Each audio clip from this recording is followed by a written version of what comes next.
Ultimately, what is it that men and women so desperately crave in one another?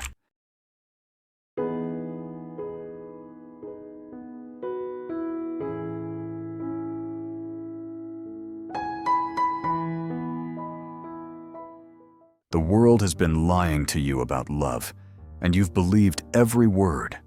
For years, you've been fed comforting stories that attraction is random, that people fall for each other without reason, that love just happens by chance.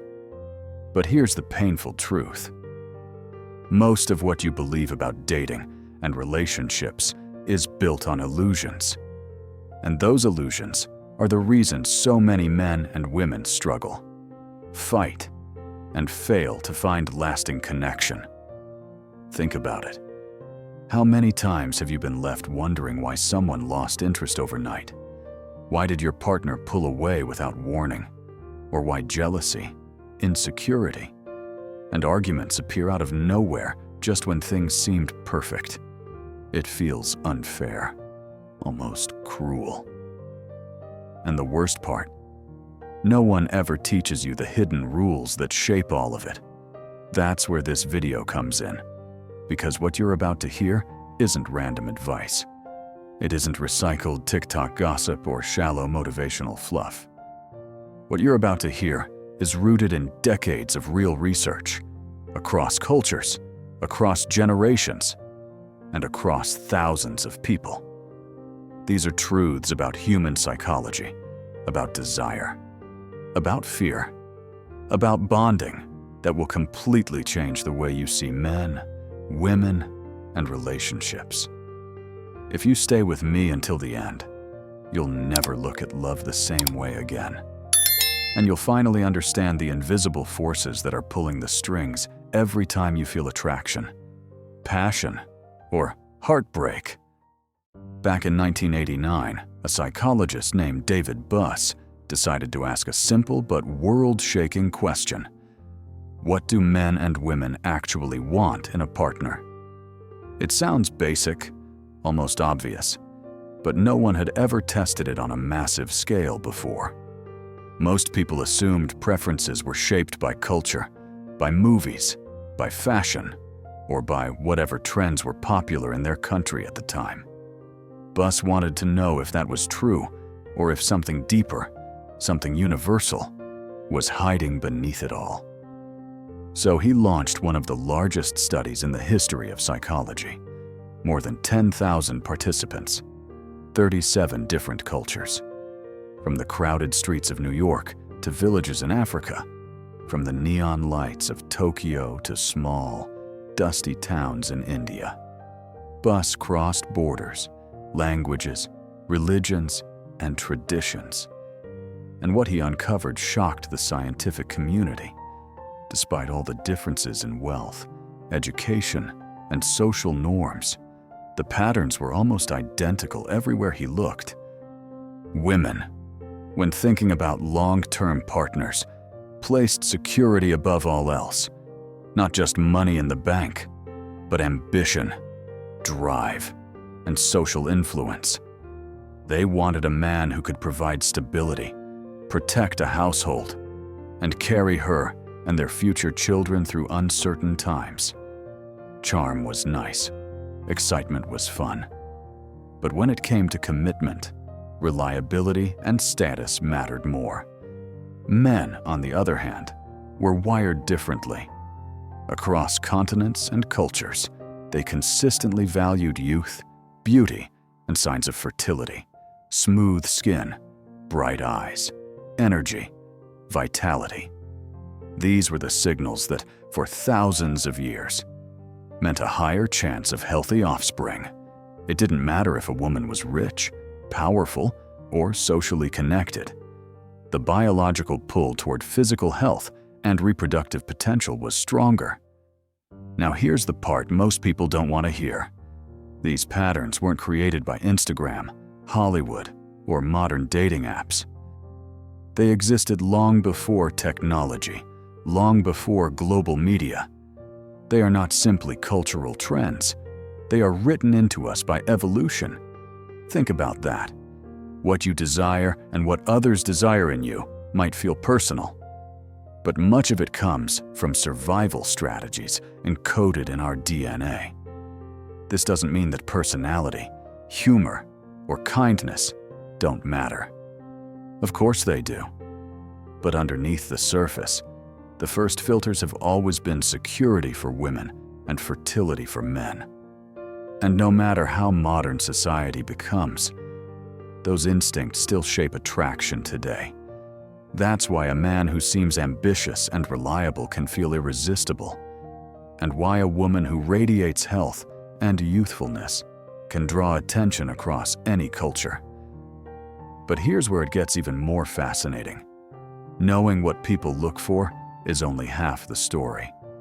The deeper question is why.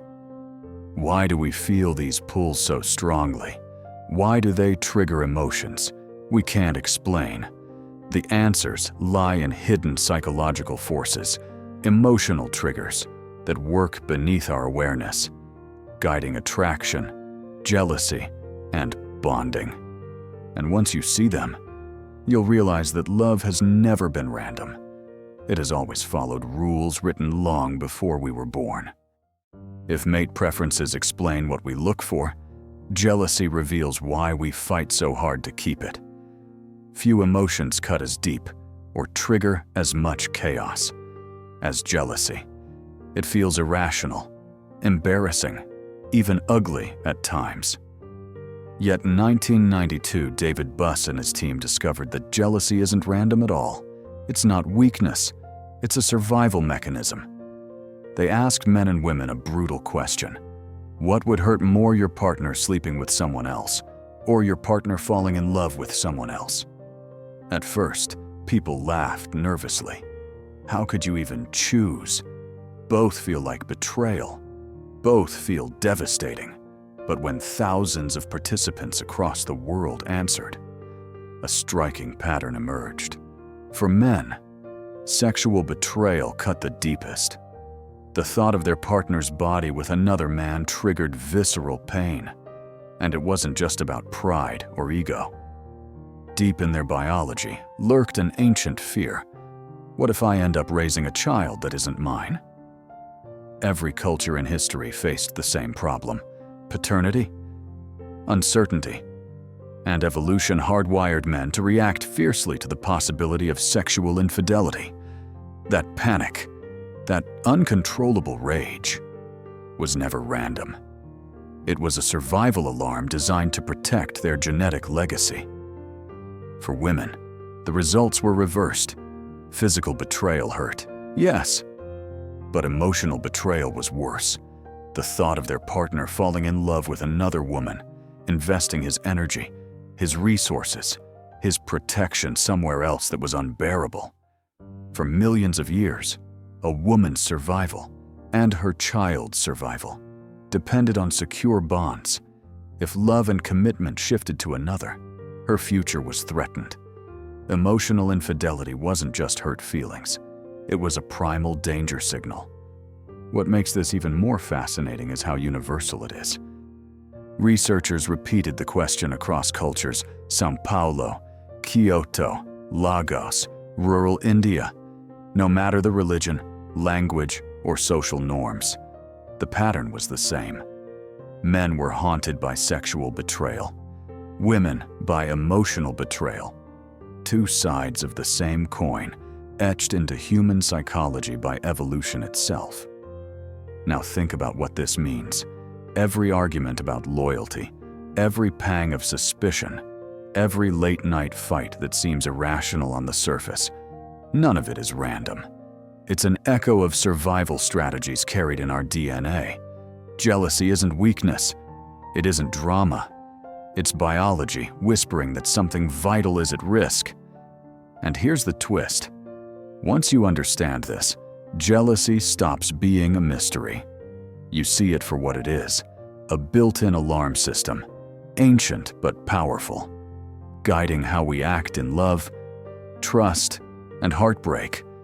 And when you finally see the roots of it, the way you handle relationships will never be the same again.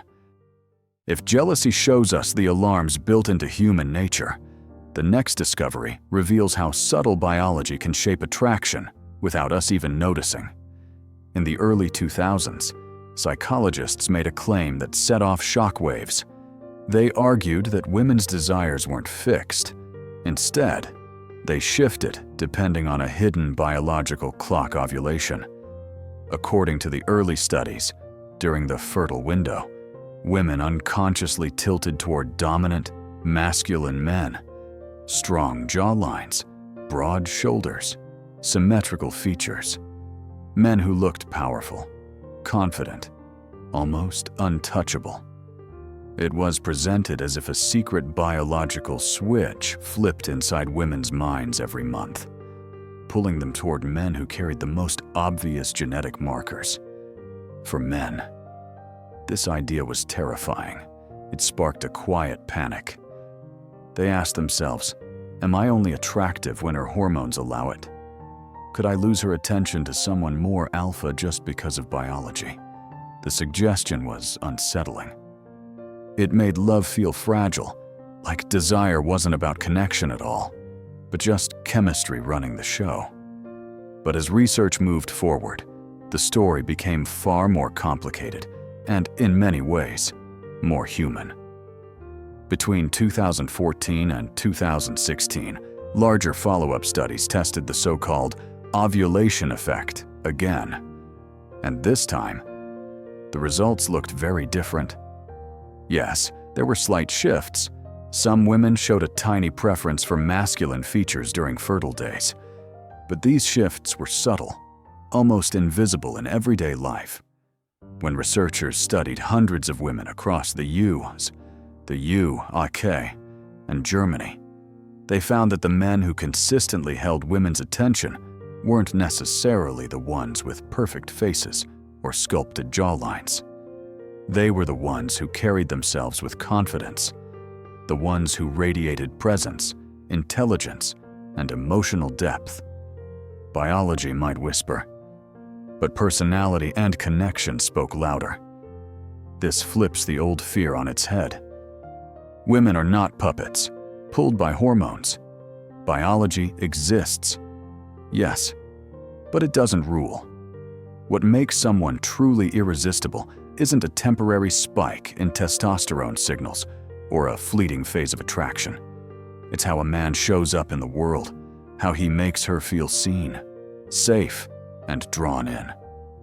The truth is simple but powerful. Attraction isn't just a chemical reaction. It's a dance between biology, psychology, and the magnetism of authentic presence. A man grounded in who he is confident, emotionally intelligent. Secure outshines, fleeting hormonal preferences every time. So here's the lesson. Stop obsessing over what you can't control: her hormones, her cycle, the science of timing.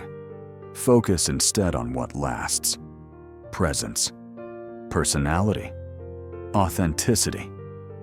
Those are the timeless signals that women remember. Those are the traits that capture attention across cultures and across generations. Biology may whisper in the background, but presence commands the room. If the ovulation effect showed us how subtle biology shapes attraction, the next discovery reveals a battlefield most people never even see. In 1995, psychologists Nikki Crick and Jennifer Grotpeter uncovered a truth that changed the way we understand human conflict.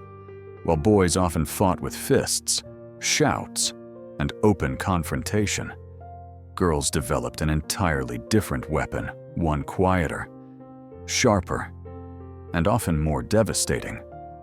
They called it relational aggression. It doesn't leave bruises. It doesn't break bones. Instead, it cuts into trust, confidence, and connection. It looks like gossip whispered behind your back, like sudden silence when warmth disappears without warning, like exclusion from a group, or the cold edge of attention being withdrawn piece by piece. On the surface, it seems harmless, but beneath the surface, it's war.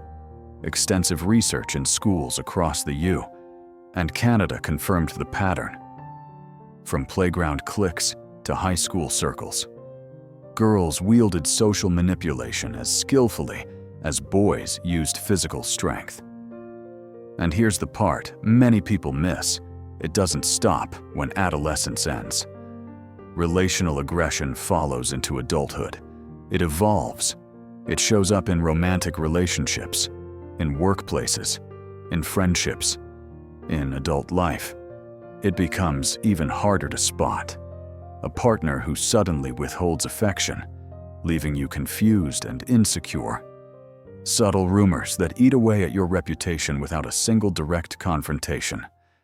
Being left out of conversations, decisions, or events in ways you can't quite call out but can definitely feel. All of it chips away at emotional stability until trust begins to collapse. For men, recognizing this battlefield is especially difficult. By the time the signs are clear, it's often too late. Trust is already broken. Intimacy has already cracked. The relationship is already destabilized. That's why experts call relational aggression the invisible war. It's strategic, it's silent, and it can be just as destructive as physical violence. But here's the key: once you learn to see it, everything changes. Relational aggression isn't just a weapon, it's a window.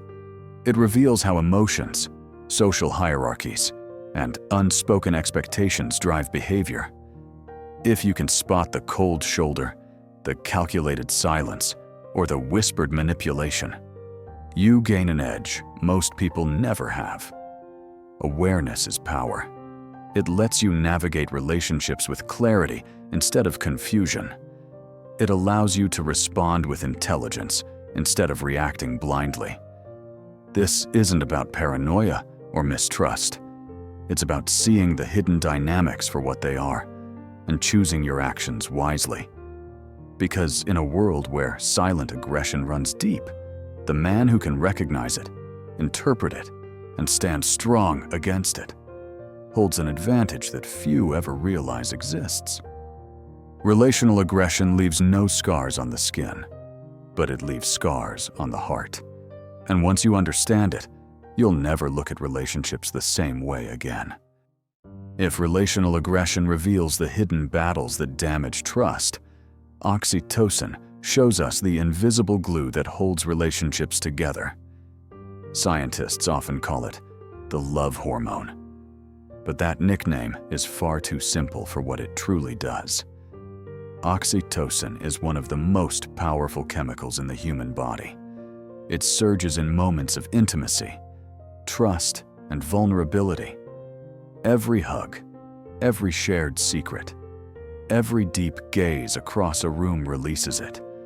And without anyone noticing, it weaves an invisible thread between two people, making the connection feel magnetic and unforgettable. But here's the twist. Oxytocin doesn't work the same way in men and women. For women, it acts like an emotional superglue. It intensifies closeness, strengthens trust, and makes bonds feel not just real, but unbreakable. Under its influence, she feels safe, understood, and deeply connected. She wants to share her fears, her dreams, her heart. It feels natural. It feels inevitable. In men, however, oxytocin has a more complicated effect. Yes, it can nurture closeness, but it can also sharpen territorial instincts. It can raise alertness to rivals. In some cases, it even sparks protective or competitive behavior. The very hormone that draws him closer can also make him defensive. Tenderness and tension exist side by side, all because of a single chemical. One hormone, two very different realities. And this difference explains why relationships can feel so confusing, why one partner longs for more emotional sharing, while the other suddenly feels protective or even restless. It's not just personality.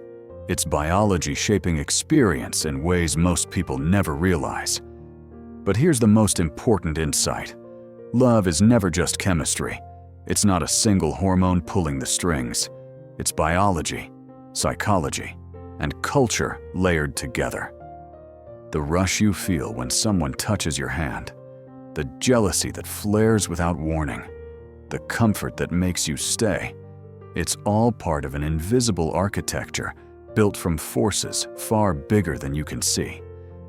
Understanding oxytocin gives you an edge.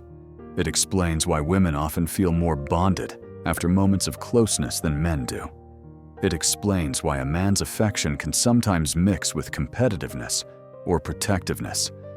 And it reveals why emotional bonds can feel both intoxicating and fragile at the same time. Once you grasp this, love stops being a mystery. You stop seeing connection as random or magical.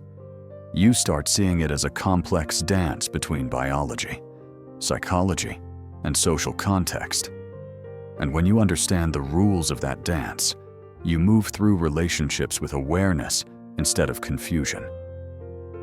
Oxytocin is not just a hormone. It is the hidden sculptor of love, silently shaping who we trust, how we attach, and why intimacy feels so powerful and sometimes so complicated.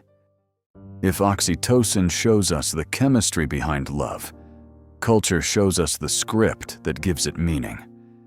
Biology may set the stage, but culture decides how the play unfolds. And even David Buss, the same psychologist who uncovered mate preferences and jealousy patterns, admitted this truth. Attraction is not only about instincts. It is also about the world we live in, the rules we follow, and the choices society allows us to make. Think about it. Back in 1989, women prioritized financial stability, ambition, and social influence. That made sense in a world where survival often depended on finding a reliable provider. But fast forward to today, and the landscape looks different. Education has opened doors. Careers have built independence. Technology now connects people across continents in seconds. Social norms have shifted, giving women and men more freedom to choose than ever before. Does that mean biology stopped mattering? Not at all. The desire for stability, security, and fertility is still there. But culture can amplify, suppress, or even reshape how those instincts are expressed. In some societies, ambition may be the ultimate marker of attraction. In others, emotional intelligence or creativity might carry more weight. A man who thrived in one era could find himself invisible in another, not because he lacks value, but because the cultural script has changed. This is why attraction is never static. It evolves. It bends with the times. If you ignore culture, you risk walking blind. You end up confused when what should work doesn't, or when someone values traits you never thought mattered. But if you pay attention, you gain an edge.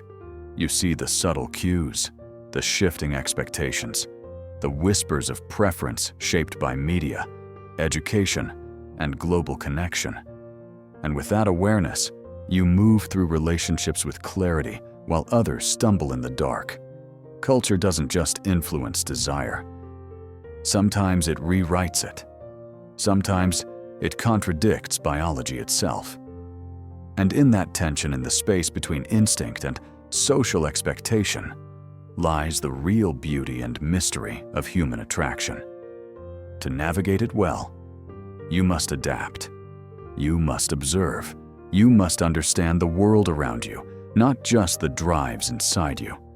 So here's the lesson. Desire is alive. It breathes.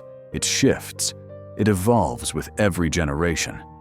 Ignore that truth, and you'll chase outdated illusions. Embrace it, and you gain the power to connect on a deeper level than most people ever will. Because love is not just biology, and it's not just culture. It is the endless interplay between the two. And the man who learns to read both becomes unstoppable in relationships, in love, and in life. We've covered a lot. From mate preferences to jealousy. From the myths of ovulation to the hidden war of relational aggression. From the quiet power of oxytocin to the shifting rules of culture. And now, you see the bigger picture. Love isn't random. Desire isn't a mystery. Relationships don't just happen. They are shaped by forces most people never notice. Forces that have been tested, replicated, and proven across decades of research. These are not pickup lines. They are not internet hacks. They are not gossip recycled on social media. They are the psychology of attraction and bonding, discovered in labs and confirmed in real lives. And once you see them clearly, you can't unsee them. Every relationship, every argument, every spark of attraction suddenly makes sense. The chaos of love turns into a map, and that map gives you power. But here's the warning. Knowledge is a weapon. You can use it to build, or you can use it to destroy. You can twist it into manipulation, or you can use it to grow stronger, wiser, and harder to shake. The choice is yours. My hope. The reason I shared all of this is not to make you bitter, but to make you aware. Because when you see reality for what it is, you stop chasing illusions. You stop being blind. You start moving with wisdom while others stay lost. So let me be direct. If this video gave you something valuable, let me know. Drop a comment that says, helpful. We need part 2. That way, I'll know you're ready for the deeper, darker truths, the ones most people never even hear about. And believe me, part 2 will take you further than you expect. Before we close, I want to say something personal. If I said anything that felt off, or if my words hurt you in any way, I'm sorry. I am still learning, still growing, still trying to understand this world, just like you. Every word I share comes from research, curiosity, and a desire to help, never to attack, never to offend. So thank you. Thank you for being here, for listening, for walking through this journey of human psychology with me. Your time, your attention, your patience. It means more than I can ever say. If you're ready to go even deeper, subscribe. Because next time, we're not just pulling back the curtain. We're stepping into the shadows where the darkest, most hidden forces of love really live. And once you see those, you'll never look at relationships the same way again.